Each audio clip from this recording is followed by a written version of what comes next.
Françaises, Français, mes chers compatriotes, ce soir, je m'adresse à vous parce que c'est un moment important de notre vie nationale. À l'occasion des dernières élections municipales, en votant ou en vous abstenant, vous avez exprimé votre mécontentement et votre déception. Et je suis venu ici vous dire que j'ai entendu votre message, parce qu'il est clair. Pas assez de changement, encore trop de lenteur, pas assez d'emploi, encore trop de chômage, pas assez de justice sociale, encore trop d'impôts, pas assez d'efficacité dans l'action publique, et donc encore trop d'interrogations sur la capacité de notre pays à s'en sortir alors qu'il attend à tout. Je n'oublie pas aussi les Français qui se sentent abandonnés quand ils ne sont pas eux-mêmes relégués.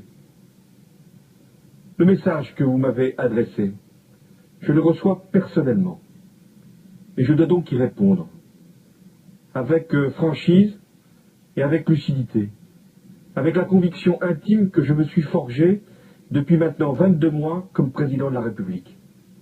Et je vous le confirme, ici, parce que c'est l'essence même de ma tâche. Le redressement du pays est indispensable.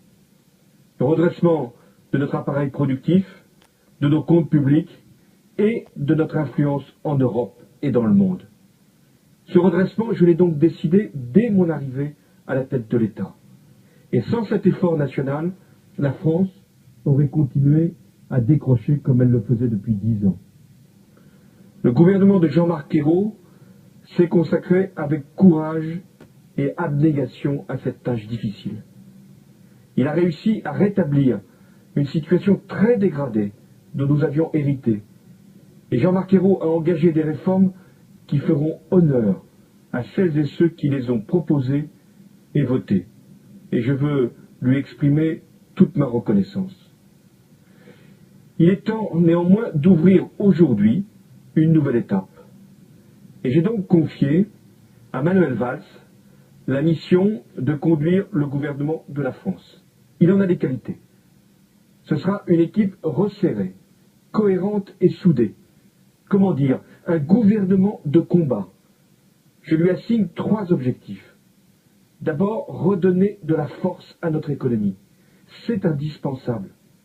Ce sont les entreprises qui créent les emplois. Et donc nous devons tout faire pour qu'elles y parviennent. Car la première des injustices, c'est le chômage. Et c'est pourquoi j'ai proposé le pacte de responsabilité. Il est prêt. Moins de charges sur les entreprises, et en particulier sur les bas salaires. Et en contrepartie, plus d'embauches et plus d'investissements. Le pacte de responsabilité, c'est un acte de confiance pour tous les acteurs économiques. Je pense notamment aux PME, mais aussi pour les partenaires sociaux qui s'y sont engagés. Voilà l'enjeu. Il est décisif pour l'avenir de notre pays. Produire plus, produire mieux, produire en France, et aussi produire différemment. Et c'est l'exigence de la transition énergétique qui sera maintenant préparée pour que très vite la France puisse s'engager pour être moins dépendante du pétrole comme du tout nucléaire et qu'elle puisse prendre de l'avance sur ce qu'on appelle les industries vertes.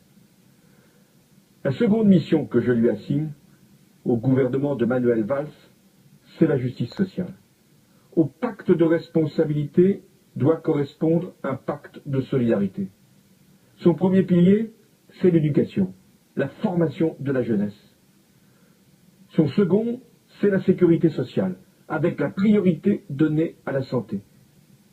Et enfin, le troisième, c'est le pouvoir d'achat, avec une diminution des impôts des Français d'ici 2017 et une baisse rapide des cotisations payées par les salariés. Dans le même mouvement où nous baissons les charges des entreprises, il est légitime de baisser aussi les cotisations des salariés.